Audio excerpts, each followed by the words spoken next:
banyak keributan tentang di dunia perskincarean.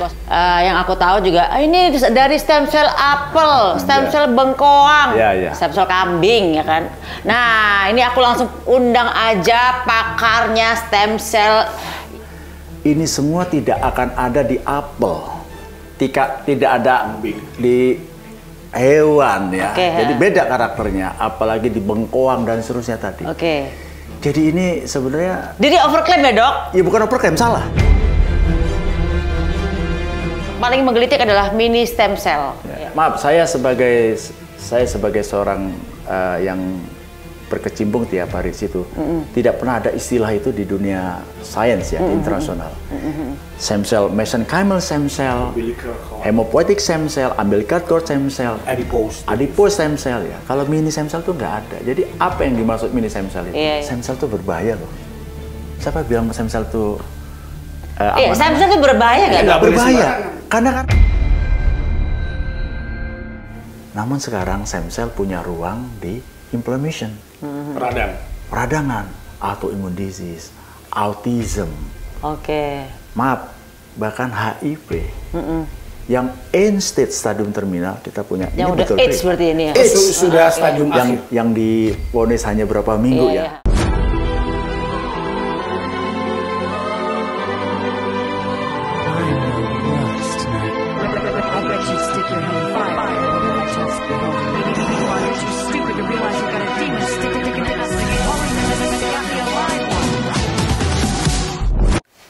Hai guys, ketemu lagi di konten Maya Al-Adul TV dan hari ini aku bersama para pakar-pakar. Karena gini guys, ini lagi rame-rame kita lagi ngomongin di media sosial tentang stem cell.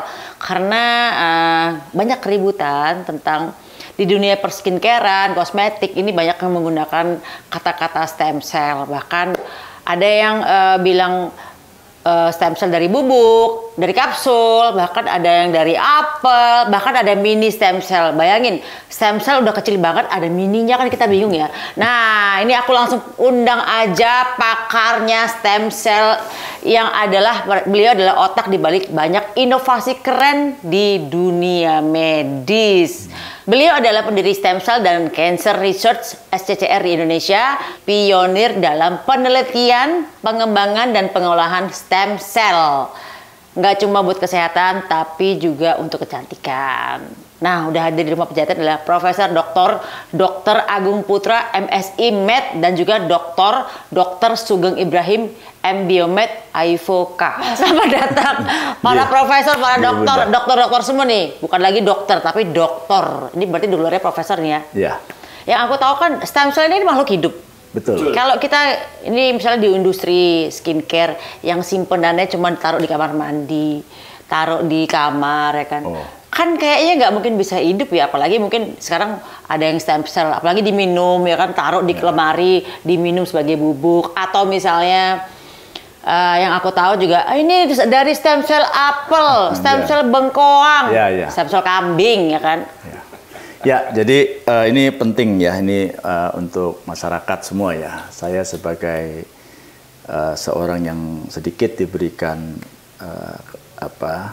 mendalami stem cell tersebut sebagai agent biologik hidup. Jadi stem cell itu punya standar, punya karakteristik yang harus dipenuhi. Jadi secara internasional dia punya surface marker. Ada 8 parameter, CD105, CD90 dan seterusnya. Bahkan ada potensi rejection ya, yang terkenal adalah HLA. Ini semua tidak akan ada di apel. Tidak ada di hewan ya. Jadi beda karakternya, apalagi di bengkoang dan seterusnya tadi. Jadi ini sebenarnya. Jadi overclaim ya dok? Ya bukan overclaim, salah. Stem cell itu sebagai karakter. Ini kita bicara sebagai manusia ya. Mungkin kalau tumbuh-tumbuhan mengklaim stem cellnya mungkin silakan ya. Ada stem cell tumbuh-tumbuhan misalnya. Tapi kalau stem cell yang mesenchymal stem cell manusia, kita punya standar internasionalnya. Itu harus ampuh. Jadi mungkin gini, bisa juga yang digunakan itu bukan stem cell makhluk hidupnya, tapi protein atau molekul yang dirilis atau disekresi oleh stem cell yang dikenal sebagai sekretum. Itu apa kayak exosome? Ya. Turunannya. Turunannya. Oke. Ini bukan makhluk hidupnya, ini proteinnya. Oke. Jadi tidak bisa kita sebut stem cell saja, namun derived stem cell atau sekretom atau exosome tadi. Iya. Dan ini berbeda, ini makhluk mati. Oke, itu baru Bukan bisa. Itu bisalah digunakan untuk krim tadi. Ini bahkan ada yang paling menggelitik adalah mini stem cell. Ya. Mini stem cell, udah stem cellnya itu kita nggak kelihatan dengan mata, udah mini kecil banget. Ada bantetnya lagi, apakah dia cacat atau dia apakah diminikan lagi ya kan? Baik, saya kira begini ya. Dalam stem cell itu kita secara sains ya, kita mengenal namanya embryonic stem cell. Embryonic stem cell itu yang kita dapatkan dari embrio ya. Oke. Tentu Itu banyak yang kontroversi lah ya. Tidak Oh nggak boleh ya? Ya, karena kita ngambil dari belum menjadi jadi bayi. bayi. Oke. Jadi masih di dalam kandungan kita ambil. Jadi akan menghilangkan Nyawa. Oke. That's clear. Kita tidak bahas itu. Yang kedua, stem cell adult. Nah, adult stem cell itu stem cell yang sudah dilahir tadi. Udah bayi udah lahir. Di mana ada dari tali pusar bayi yang kita kenal umbilical cord. Ada dari adipose, dari jaring lemak. Ada bone marrow, sumsum tulang. Nah, stem cell yang kita sebut tadi, kita kenal sebagai mesenchymal stem cell, MSC. Jadi tidak ada namanya mini stem cell. Nggak ada mini stem cell tuh stem cell yang mini, nggak ada. Saya sebagai seorang yang berkecimpung tiap hari di situ, tidak pernah ada istilah itu di dunia sains ya, di internasional. Stem cell, mesenchymal stem cell, hematopoietic stem cell, umbilical cord stem cell, adipose stem cell ya. Kalau mini stem cell tuh nggak ada. Jadi apa yang dimaksud mini stem cell itu? Iya. Apakah itu yang dikenal, yang dimaksud sekretom, exosome? Iya. Nah, itu yang Kalau misalnya adalah turunan yang kayak yang dari protein Ini itu kan ada stem cell. Stem cell kan mengeluarkan protein. Ya. Stem cell itu akan mengeluarkan namanya exosome. Akan mengeluarkan protein larut atau soluble molekul. Itu yang mati, yang tidak hidup kan? Ya, nah soluble molekul plus exosome ini namanya sekretom. Sekretum. Kita nggak boleh bilang itu stem cell dong. Nggak bisa. Nggak bisa Nggak ya? boleh. boleh. Ini secara scientific. Kalau sekretom exosome, surface marker atau penanda ya. itu sangat berbeda dengan mesenchymal stem cell. Oke. Mesenchymal stem cell yang saya katakan tadi CD105, CD90 dan seterusnya. Sekretom nggak punya. Oke. Jadi mungkin analogi yang jauh tapi sederhana Bunda. Stem cell itu kayak Bunda punya sapi. Oke. Sapi itu ngeluarin susu. Nah, susunya itu sekretom, Exosome, sekretom, diminum susunya habis. ya, iya. Tapi kalau Bunda punya sapi, dia ngeluarin air susunya terus. Apakah kemudian air susu itu bisa diklaim sapi? Kan tidak. Iya, betul. Oke, paham ya netizen? Nggak boleh kita overclaim kalau kita bilang exosome atau misalnya tadi apa sekretom ya. Itu kita bilang stem cell, apalagi mini stem cell. Karena mereka bukan stem cell. Oke, paham kalau gitu. Nah, ini sebelum kita membahas lebih jauh, sebenarnya banyak yang kepo Profesor tentang SCCR. Nih, SCCR adalah logo yang dipakai. Cancer Research. Stem Cells and Cancer Research Indonesia. Dan apa sih SCCR itu? Apakah mereka punya riset sendiri? Apakah suatu industri atau apa, Prof? SCCR itu sebagai suatu sekelompok orang yang menghibahkan dirinya di awal untuk melakukan karya-karya riset di dunia sains. Sains yang kita pilih ini sebagai stem cell dan kemudian ada cancer di situ. Kemudian Allah menghendaki kami berkembang menjadi industri sekarang, menjadi industri farmasi yang mendapat izin dari Kemenkes. Nah, kemudian karena misi kami adalah riset dan kita kembangkan sains di situ, maka kita berkembang menjadi memiliki juga university di situ. Dan kemudian kita invite para ilmuwan-ilmuwan. Di kita ada yang dari Guangzhou ya, ada dokter dari Guangzhou, dari MIT, ada dari MIT. Ini semua ada di SCCR semua nih. Kerja di SCCR semua nih. Teknologi. Jadi, untuk meneliti semua nih ya. Jadi kami ini hampir 100% kecuali Associate Professor Fahim Khan. Jadi postdoc-nya dari MIT di Boston, di US. Jadi pertanyaannya mengapa sih mungkin Maret ini akan ada dari Inggris ya para researcher profesor bergabung. Sekarang mereka stay di UPM Malaysia. sudah email ke kami dan akan bergabung di SCCR bulan Maret ya. Pertanyaannya, mengapa sih kok kita segitunya mengumpulkan putra-putra terbaik bangsa? Karena SCCR ini punya suatu misi. Kita akan membangun suatu peradaban sains dan teknologi. Kita akan membangun suatu peraih-peraih Nobel di situ. Putra-putra terbaik bangsa. Saya memimpikan lagi, kita tidak bangga lagi sekolah di Singapura, sekolah di Malaysia. Tapi di SCCR. Tapi cukup di sini. Di Indonesia. Karena orang-orang terbaik luar negeri itu sudah ada, kita hadirkan di sini. Di Semarang ini. Di Semarang. Oke. Itulah menjadi mimpi kami membangun suatu peradaban sains ke depan untuk anak bangsa ini. Ini tadi udah diceritain tentang SCCR berdiri ingin mengumpulkan anak bangsa yang hebat-hebat untuk menjadi peneliti, plus ada universitasnya, ada labnya, ada rumah sakitnya juga. Proses dibangun rumah sakit. Modalnya dari siapa nih, Prof? Ini menarik ini ya. Ini gede nih ya, bikin sekolah, bikin lab, bikin biomed, biotek ya. Ini kalau saya ketemu dengan beberapa senior, orang-orang tokoh-tokoh itu selalu pertanyaan ini muncul. Alhamdulillah, saya kalau ditanyakan siapa modal, siapa investornya, tegas saya katakan Allah Subhanahu Wa Taala. Ya iyalah, dari Allah pasti semuanya. Karena ibu saya lulusan SD, Mbak Maya. Saya orang nggak punya apa-apa. Ibu saya seorang SD, lulusan SD, ayah saya SMP. Kami anak banyak. Saya jual rumah saya. Saya jual rumah saya untuk membangun peradaban itu. Saya ngekos bertahun-tahun ya, bukan berhari, bukan berbulan, hampir 10 tahun saya ngekos. Harta saya hibahkan untuk riset itu tadi. Jadi saya sendiri nggak ngerti kenapa Allah memudahkan segalanya ada. Yang saya tahu adalah saya selalu meminta pada Tuhan ya. Di sepertiga malam. Ya. Oke, tahajud berarti ya. Tiap hari. Itu yang saya tidak pernah tahu sehingga tadi Allah mau menggerakkan sekarang Mbak Maya, Bunda bisa hadir di sini dan orang-orang yang baik. Karena saya percaya Allah akan mengumpulkan orang-orang baik pada satu tempat yang sama. Jadi tugas saya adalah satu, mungkin kalau saya sedikit bercerita di SMA itu ya, saya sudah mulai suatu catat ini mungkin untuk semua kita ya. Karena itu saya kerjakan. Di 2/3 malam, kutuliskan kalam-kalammu ya Allah ya Tuhanku. Samakah derajatku dengan mereka yang tertidur? Itu 30 tahun yang lalu saya tulis di buku. Saya tidak pernah mengerti. Tapi sejak belasan tahun yang lalu saya amalkan itu. Ternyata janji Allah itu benar. Allah tidak menyuruh saya jadi profesor, jadi doktor. Namun yang jelas Al-Quran itu menyebutkan, aku muliakan orang-orang berilmu. Dengan caraku.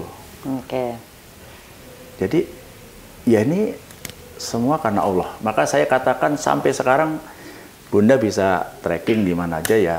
Allah aja yang menggerakkan semua. Dengan menggerakkan orang-orang baik untuk bersama-sama membangun peradaban tadi.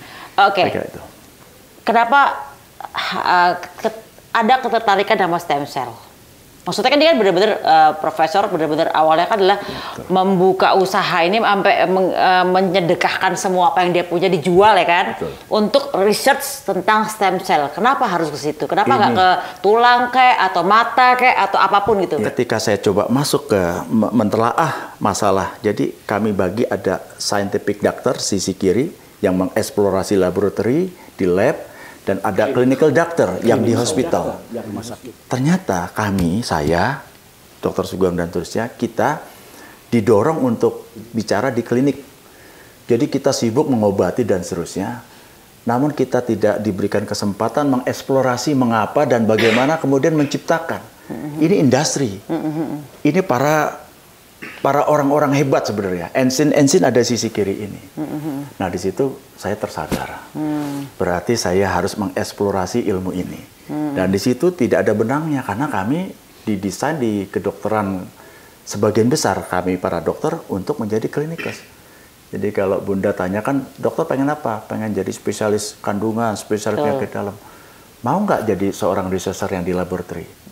Itu dengan visi 50 kan, kalau jadi seorang peneliti kan antara sebagai dokter kan tentunya kita butuh cuan juga ya. Tapi kan memilih sebagai seorang peneliti yang iya kalau kaya, iya kalau tiba-tiba penelitiannya zong gimana ya kan.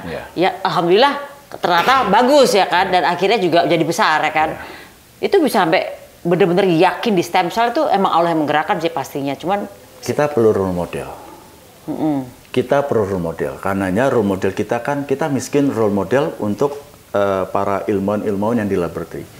Itulah kenapa saya bertahun-tahun men-tracking, mencari jejak. Saya ya keliling sampai kemudian akhirnya ke Calgary, Kanada. Nah di sana saya baru sadar bahwa dokter itu ada dua, ada scientific doctor, ada clinical doctor. Nah di situ kita terhormat, kita mulia. Justru orang-orang besar, yang peneliti dokter adalah yang terhormat di situ ya, di Kanada kita itu menciptakan produk. Dari kita menciptakan produk, justru para klinikus ini, para dokter-dokter di hospital menggunakannya. Iya. Jadi kita industri, kita teknologi. Jadi ini sejarahnya kenapa Profesor ambil stem cell ya. Karena itu memperbaiki. Kalau orang kan kalau dokter biasa ngasih obat adalah obat cuma penyembuh aja, tapi bukan memperbaiki sel-selnya ya. Jadi di Indonesia itu Bunda, baik swasta maupun BPJS, duit habis pertama tuh buat penyakit jantung. Bukannya cancer ya? No, cancer nomor 2. Nomor 3 tuh penyakit-penyakit metabolisme seperti hipertensi, diabetes, stroke. Jadi itu bersaudara. Itu setiap tahun nggak berubah. Nah semuanya itu penyakit degeneratif. Penyakit degeneratif obatnya ya sel regenerasi. Nah sel regenerasi itu yang lazim di Indonesia, di dunia adalah dari tali pusat, mesenchymal stem cell, dari bone marrow, hematopoietic stem cell, atau dari lemak fat derived. Tapi itu tidak populer dan tidak maju. Yang maju dari tali pusat, mesenchymal stem cell. Nah itu yang kemudian diolah di laboratorium dengan standar Balai POM, Kemenkes dan International Society for Cell Therapy untuk jadi produk stem cell yang unggulan. Jadi tidak semudah itu mengklaim sebagai laboratorium produksi stem cell. Ini memang harus diketahui, stem cell is agent biologic, makhluk hidup. Jadi di dalam laboratory, di dalam laborat itu kita support dengan oksigen over and over 24 jam. Seumur hidup. Jadi kalau kemudian kita sudah proses spurting, kita panen keluar, dia berdasarkan riset kami, kita bisa mengextend itu hanya di 6 sampai di 8 jam. Setelah itu dia akan decrease, turun sampai habis. Sampai mati dia, habis.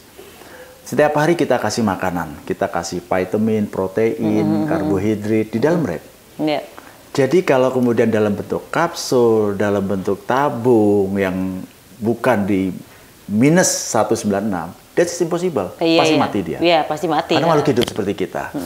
Makanya seharusnya kalau kita mau bicara stem cell, ya harus ada laboratorinya. Terstandar. Kalau nggak punya laboratorinya, makhluk hidupnya kok bisa hidup? Bagaimana hidupnya? Nah, jadi that's impossible. Bicara stem cell harus ada bicara laboratorinya. Kalaupun tidak laboratorinya, berarti dia, maaf, misalnya ngambil dari resort yang sudah terizin pemerintah tadi. Dan yang kedua yang paling penting, setelah kita punya nih, sudah laboratorinya ada, harus punya karakteristik of the stem cell, atau kita kenal power of the stem cell. Apa itu? Dunia itu punya power, ability, kemampuan stem cell untuk berubah menjadi sel-sel yang ditarget, menjadi jantung, sel ginjal, dan whatever. Itu dikenal dengan karakteristik of the stem cell atau the power of the cell-nya. Nah, CD105, CD90, CD73, marker-marker ini harus nilainya 95%. Saya pernah nonton di iklan di mana gitu ya. Ini lihat nih, aku lagi mau pakai stem cell, ini bener-bener dari yang dingin, ini nggak bisa lama-lama di luar dan langsung cepet-cepet diinfusin gitu. Ya itu boleh, itu satu. Tapi yang kedua harus punya marker atau KTP-nya. Kita minta CD105, CD90 itu harus disebutkan. Berapa persentasenya gitu jadi ya? Ada penanda-penanda sesuai. Kan powernya, kemampuan dia untuk menjadi powerful, untuk berubah menjadi makhluk jantung, ginjal, dan seterusnya. Di dunia standar International Society Cell Therapy dunia nih, standarnya dunia itu 95%. Punya kami alhamdulillah 99%. Oke. Itu kita publish di dunia. Jadi Bunda bisa klik, jangan kita bisa tracking. Kalau ngeklik di mana tuh? Ya banyak. Google Scholar. Mesensimal Semsel, Agung Putra itu kan banyak. Oke. Jadi ngekliknya di Google Scholar. Di Google Scholar. Ngetiknya apa, Pak? Itu stem cell Jadi, Agung Putra. Stem cell Agung Putra gitu ya, Ya. nama profesor ya berarti Nanti ya. dilihat di bab metode, di situ kan ada markernya. Jadi bukan ke saya aja, misalnya kita mau ke Jerman, ada Prop X gitu ya. Kan ada beberapa teman-teman di Jerman misal. Ya diklik aja Prop X. Mungkin yang ketiga yang paling penting. Ini prinsip hidup ya. Rejection, potensi rejection karena kita ambil dari tali pusar bayi orang lain masuk ke tubuh kita. Berarti tubuh kita kan berpotensi untuk di-reject. Iya, Maka betul. dunia mengatur di bawah 3% poinnya tadi, nilainya Oke, tadi. dokter punya 0,3. Sekarang 0,0. 0,01. 3 itu apa sih Bunda? 3 itu pegel, merah, gatal, meriang. Kalau 0,3 ya hanya rasa seperti dingin AC kedinginan habis itu hilang. Itu penampakan kliniknya. Tapi kalau diperiksa pakai alat yang namanya flow cytometer itu harus bunyi di bawah 3. Punya kami 0,03 kadang-kadang dapat 0. Artinya insya Allah tidak akan ditolak sama sekali. Jadi saya mau mengatakan stem cell itu berbahaya loh. Siapa bilang stem cell itu stem cell itu berbahaya nggak? Nggak boleh berbahaya. sembarangan. Karena kan harus punya markernya tadi. Kalau markernya, poinnya, powernya tidak terpenuhi, nilai rejectionnya tinggi, disuntik ya kita kemudian terjadi clocking, meninggal terus gimana? Oh berarti memang harus yang kalau kita mau melakukan stem cell tuh harus di tempat yang benar-benar tersertifikasi luar biasa dong ya, ya Kemenkes itu ya. Itu pun belum cukup, kita juga harus di screening. Iya. Jadi tidak asal orang datang di stem cell ya Bunda ya. Bunda mau periksa, Bunda harus diperiksa CEA, penanda kanker. Kalau perempuan CA125, 153, breast sama ovary. Terus penanda yang lain seperti alpha fetoprotein. Kalau laki-laki PSA. Kalau itu sudah memenuhi standar, baru boleh di stem cell. Dan kami pun tidak semata-mata ke situ. Kita eksplorasi data-data ya. Kita banyak bank data di situ. Dan sebagian data yang baik itu kami lakukan riset. Saya ngajar di Medan, di mana-mana, di Makassar, di Jakarta, Undip, Bandung, UGM dan seterusnya. Data-data yang baik ini di Medan saya akan lakukan riset ke manusia. Kemarin saya baru nguji S3, menurut saya dokter bedah kardiovaskuler. Jadi stem cell ke jantung. Ke human, saya nggak perlu ke tikus lagi. Karena kita punya informasi yang bagus terkait stem cell di jantung. Koroner. Dan para promotor, para profesor, kita semua sepakat sehingga Maret, April kita akan mulai masuk ke manusia. Artinya yang kami lakukan bukan semata-mata treat saja, namun kita membangun suatu di ujung adalah harapannya suatu protokol nanti yang bisa digunakan untuk anak bangsa. Nah biasanya kalau udah habis terapi stem cell nih dok ya, dites lagi nggak? Oh ini udah mulai regenerasi. Oh iya, kalau diabetes HbA1c, kalau stroke ischemic yang kesumbat itu MRI, kalau osteoartritis fotonya. Kalau autoimun misalnya Sjögren atau lupus erythematosus itu ANA profile. Anti nuklear antibody profile. Kalau profilnya tadinya positif 4 harus turun ke 2 bahkan 1. Kalau osteoartritis grade 4 harus turun ke 3 atau 2. Kalau 2 harus ke 1. Jadi ada parameter akademiknya, Mbak. Jadi gini, Bunda, kami ini kan researcher ya. Jadi kami kalau berangkat dari konsep science adalah kita punya data before, komparasi dengan data after. That's science. Jadi kalau di dunia kami namanya UGT, kita lihat before-nya seperti apa, oh seperti ini nilainya, belum regenerasi tadi, after seperti apa. Sehingga secara scientific dan secara pertanggungjawaban kemanusiaan, Mbak Bunda ini loh hasilnya, kan enak. Bukan ini sembuh. Kami para researcher ini nggak bisa menerima informasi not based on data. Ini data. Kalau dari 2 jadi 7 kan itu namanya berubah. Kalau subjektif ini kita tidak bisa jadi sebagai patokan. Oke. Nah, biasanya kalau habis di terapi stem cell nih, berapa lama dia meregenerasi? Nah, jadi gini. Untuk membaik gitu. Tubuh manusia dibentuk 3 lapis. Luar, tengah, dalam. Ekto, meso, endo. Nah, lapisan pertama itu yang bikin kulit, tulang, otot, jaringan ikat. Makanya kalau orang di stem cell, maka yang dia rasakan pertama kulitnya tambah bersih, kenyal. Oh, pantesan profesor kulitnya kinclong banget nih guys. Alhamdulillah. Ya, di stem cell ke orang kan ke kami dulu. Iya, Bunda. iya. Apalagi. Bunda belum aja begini. Gimana kalau udah nanti? Jadi bayi. Nanti seperti kakak adik kayak anak-anaknya gitu. Nah, lalu yang kedua mesoderm. Mesoderm tuh yang membentuk seluruh organ dalam. Nah, yang paling sulit tuh membentuk susunan saraf pusat. Kalau bayi saja di dalam kandungan ibu butuh waktu 9 bulan 10 hari, stem cell sama Bunda. 9 bulan 10 hari Ya, juga kira-kira lah ya. yang susunan saraf pusat. Kalau yang untuk organ dalam tadi 6 bulan. Kalau kulit, tulang, otot ya 3 bulan cukup. Oke. Ya, mungkin konkretnya gini Bunda. Jadi ada penyakit-penyakit nerve atau penyakit saraf ya. Jadi Parkinson, stroke yang tiba-tiba lumpuh itu banyak sekali atas izin Allah yang kemudian bisa kembali recovery. Kemudian demensia, lupa ya. Alzheimer. Terutama kalau ada utang ya. Oh, itu pasti Ya, lupa itu pasti semua. lupa semua. Prof. Demensia. Kemudian penyakit-penyakit dalam tuh ya, mulai dari Sakit hati. Diabetes, diabetes, Oke. sirosis. Penyakit yang lost tissue, misalnya fraktur, patah tulang, ya, remuk. Kita pernah menangani tulang ya seseorang di Lampung katakan, karena beliau pengen sekali kalau ada yang menanyakan konfirmasi, karena waktu itu tulangnya remuk, betul-betul remuk. Data laboratorinya hancur, dan kemudian bisa kita perbaiki. Yang menarik sebenarnya, not only tadi kan lost tissues, hilang jaringan, damage, destruction, injury, rusak semua. Pokoknya baunya rusak semua. Namun sekarang stem cell punya ruang di inflammation, peradangan, autoimmune disease, autism. Oke.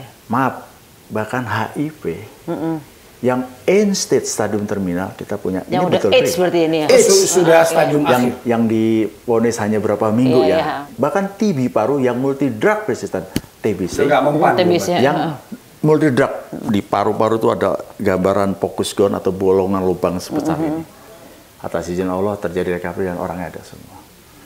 Nah, sehingga termasuk COVID-19 ya. Terbaru di COVID-19 kita, nah ini kalau tanya Bunda tadi, bagaimana tadi terkait sama investor? Allah mau merubah segalanya di COVID-19. Jadi COVID-19 itu Allah menunjukkan kepada kami. Jadi kenapa peristiwa pada saat COVID-19 tuh? 2015, ya karena saya ini orangnya curious, seorang researcher tuh pengen tahu itu. Pengen tahu ya? 2015, saya berpikir stem cell punya ruang regenerate. Damage, otak, stroke, gagal ginjal, dan seterusnya. That's clear. Semua artikel jurnal. Di Animal kalau ada 100 artikel, clear, significant improvement. Sehingga 2015, saya berpikir, untuk masuk ke fase regenerate, fase healing ini, lewat fase inflammation, fase peradangan. Berarti stem cell punya ruang di peradangan. Sehingga di 2015, di dalam laboratori, saya menciptakan suasana inflamasi. Saya ciptakan badai. Bukan COVID-19 saja, bukan. Ya, ini bukan badai pasti berlalu juga kan ya? Bukan berlalu. Jadi di dalam laboratori saya ciptakan tuh badai-badai itu, saya munculkan TNF alpha, interleukin 1, interleukin 6, saya exposure di situ, dan kemudian saya jatuhkan mesenchymal stem cell, saya hadirkan di situ. Saya pengen lihat mampu nggak stem cell memprotek dirinya, kemudian controlling that inflammation. I just want to know about that. Saya taruh di situ, saya lihat menit-menit, hour per hour saya lihat. Ternyata di menit 10-12 stem cell survive dan mengontrol semua inflammation pada level DNA bahkan. Wow. Dengan melepas interleukin 10, melepas protein tadi. Jadi sekretom itu sudah saya yakinkan itu 2015. Sekretom exosome. Nanti kalau Bunda ada semua yang bisa melihat rekam jejak, saya ngomong-ngomong sekretom itu mungkin atau diklik aja. Tapi saya waktu itu 2018 saya publish tuh di Eropa. Saya sebut sebagai sekretom stem cell itu punya ability to control inflammation, pada kasus-kasus peradangan, whatever disease-nya.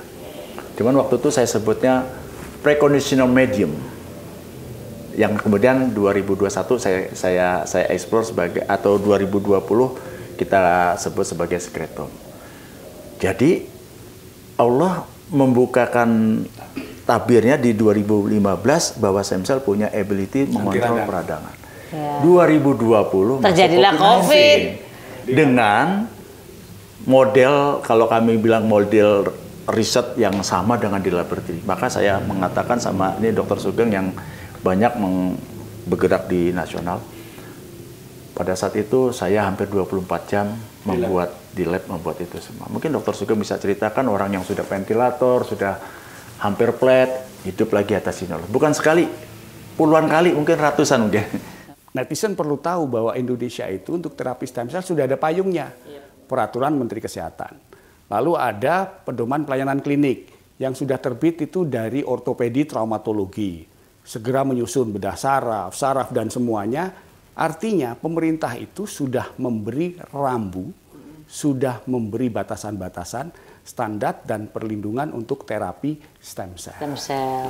Menyampaikan kebenaran itu bagian dari amalan. Iya, iya. Ini berarti konsepnya kalau dulu orang stem cell ke Swiss, ini berarti nanti di Gunung Gunung apa? Monji. Monji. Ya. Gunung Pati. Mesti gimana nih kalau misalnya mau lihat nih, aku pengen lihat ini fasilitasnya apa aja sih di SCCR kalau mau stem cell nih ya. Kayak misalnya apa tuh namanya itu? Websitenya. Ada SCCR Indonesia. Ya, Indonesia. Kelihatannya mudah itu muncul. Oke, nanti saya langsung klik nih ya kan. Siapa Mungkin tahu ada besok satu ya. berangkat ke Semarang. Bunda gitu. Satu lagi, kalau misalnya ada teman-teman yang juga sebagai researcher ya, kita akan bisa lihat itu untuk menjustifikasi, untuk melakukan validasi stem cell itu dengan menggunakan alat flow cytometry. Nah, flow cytometry kalau standar markernya 8 harusnya alatnya juga begitu bagus ya, kuat ya. Nah, mungkin nanti bisa kita cek ya kedudukan alat itu ada di mana. Kalau di SCCR kita punya 12 colors, 12 colors. Jadi standar ini kan harus menilai 8 standar.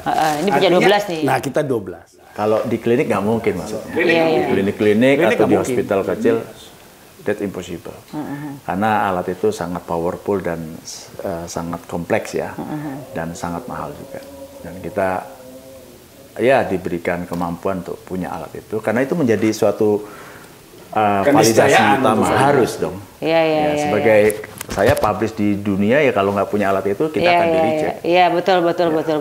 Nah, ini berarti kalau kita mau stem cell nih buat orang sakit atau sehat nih yang boleh terapi stem cell, dan batas usia berapa baru boleh terapi stem cell? Tidak ada batas. Nggak ada batas. Bayi pun bisa ya? Jadi kalau dia sudah banyak ternyata bayi cacat gitu? Ya, saya mau bahas begini. Yang pertama memang harus disease ya. Kalau disease kan dia berkebutuhan. Masalah bayi kita berkali-kali ada cerebral palsy, ada kerusakan pada otak atau rusak lah otak ya. Terakhir malah autism pada anak yang ADHD ya, dan seterusnya. Jadi no problem.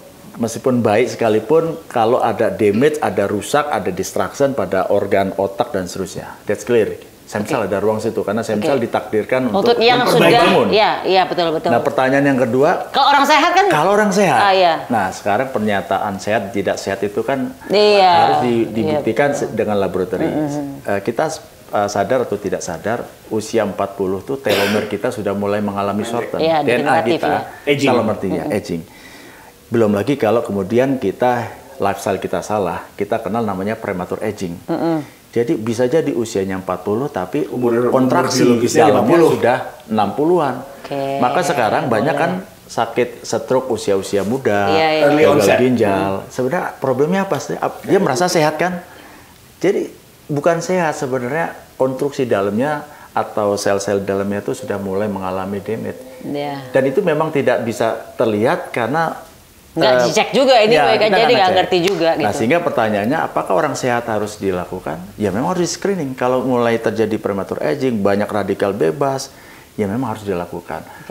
Paling enggak dia akan mengextend, akan mempertahankan telomer sehingga awet, lebih panjang usianya, lebih life quality-nya lebih baik. Pernyataan Pak Presiden ya, 170 triliun ya. Dana kita setiap tahun lari keluar ya, ke Jerman, ke Swiss. Jadi betullah bangsa Eropa tuh kita yang bangun karena 170 triliun itu kesana semua untuk stem cell doang nih ya. Masya Allah ya. Nah itu yang kalau kita prihatin ya, sebenarnya ini adalah salah satu bagaimana kita berdaulat, kemandirian, dan kemudian mengembalikan harkat-markat. Karena kalau kemudian dana itu dikelola dengan baik, tidak harus di kita. Saya misalkan di Indonesia ada sekian, monggo silakan. Hanya dicari aja yang power cell-nya bagus. Jadi kalau saya sebagai researcher, saya tugasnya hanya mengedukasi. Silakan yang terbaik dimanapun, sebisa mungkin di anak bangsa, silakan digunakan. 170 triliun itu harus kembali lagi ke anak bangsa. Iya. Ada satu quote yang baik adalah, segala sesuatu kembalikan kepada ahlinya. Kalau tidak, tunggulah kehancuran. Saya tidak mengklaim kita baik, tapi pemerintah memenuhi standar ya kita penuhi saja. Iya. Jadi that's it, only that. Oke, ini yang terakhir ini ya, Prof ya. Biasanya kan kalau kita semua sebagai pengusaha tuh kan ya, nggak usah di dunia skincare atau apapun yang diminum atau makanan ya kan. Kita aja yang jualan sabuk aja, yang kulit aja, sabuk kulit atau dompet kulit dimintain sertifikasi halal. Ya. Nah, ini kan masuk ya kan? Ya. Apalagi masuk. Ya. Ini pertanyaan penting. Halal nggak di stem cell di halal? Ini pertanyaan penting karena itu ini kebetulan saya katakan mungkin halal segala macam orang bisa lakukan ya. Tapi ini saya mau bicara histori. Jadi histori kami salah seorang petinggi Majelis Ulama di Jawa Tengah mau melakukan trade. Karenanya beliau, you want to make sure this is halal or not. Maka dia undanglah namanya kalau di Nahdlatul Ulama namanya Fasfaul Masail. Jadi diundang bahas kiai-kiai NU dan kiai-kiai ustadz-ustadz Muhammadiyah. That's clear. Dilakukan kajian untuk menentukan halal haram.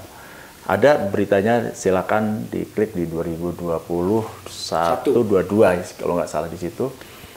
Dan para ustadz, para ulama dengan majelis ulama, alhamdulillah bersepakat mengatakan halal mutlak. Pertanyaannya, kenapa itu kok bisa bersepakat?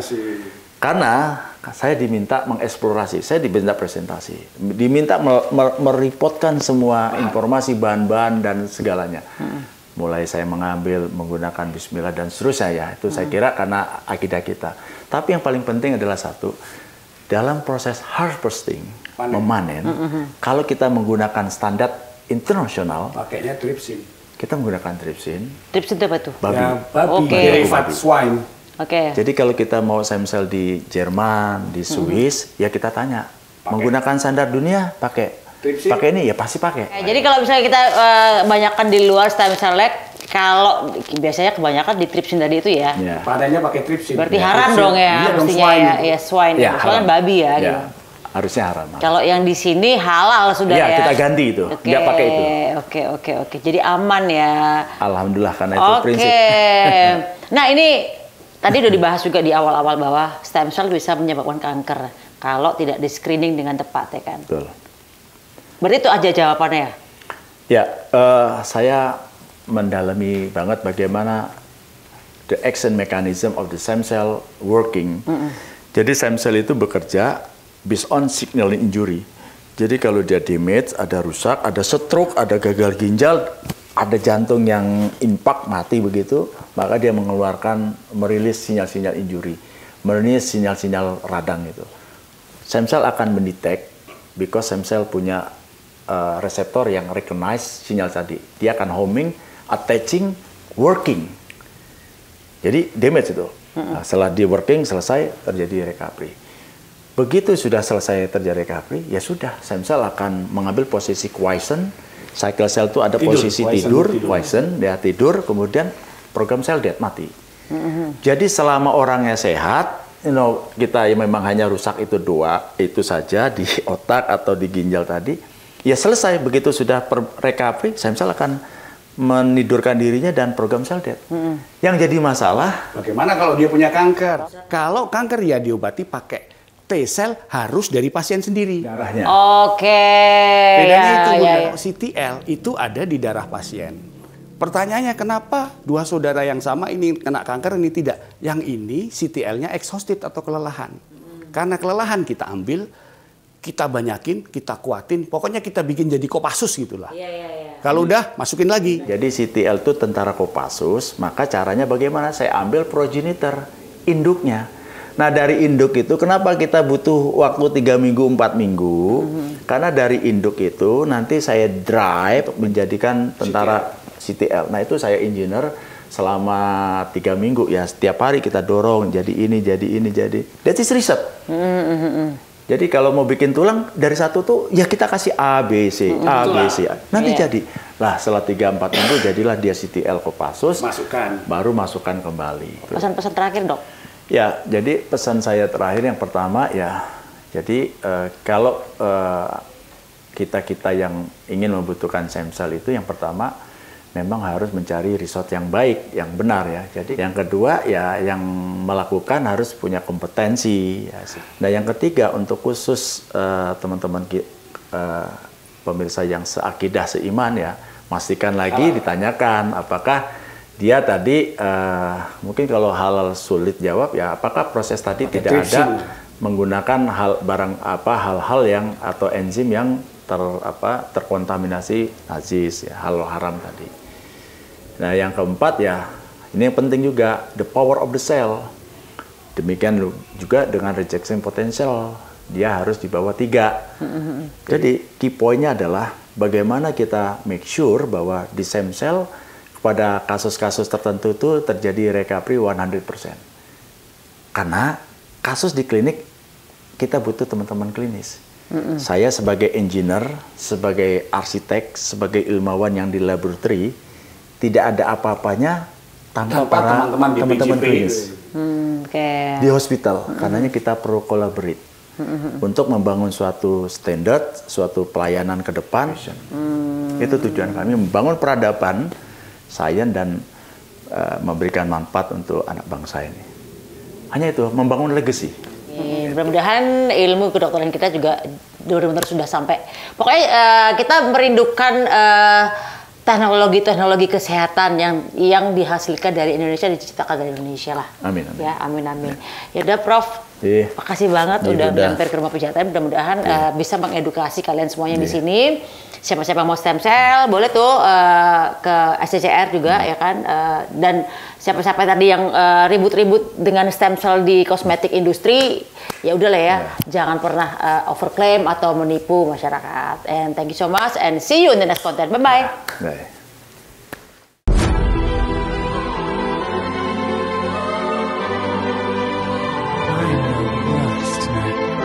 I bet you stick your head in fire. I just behold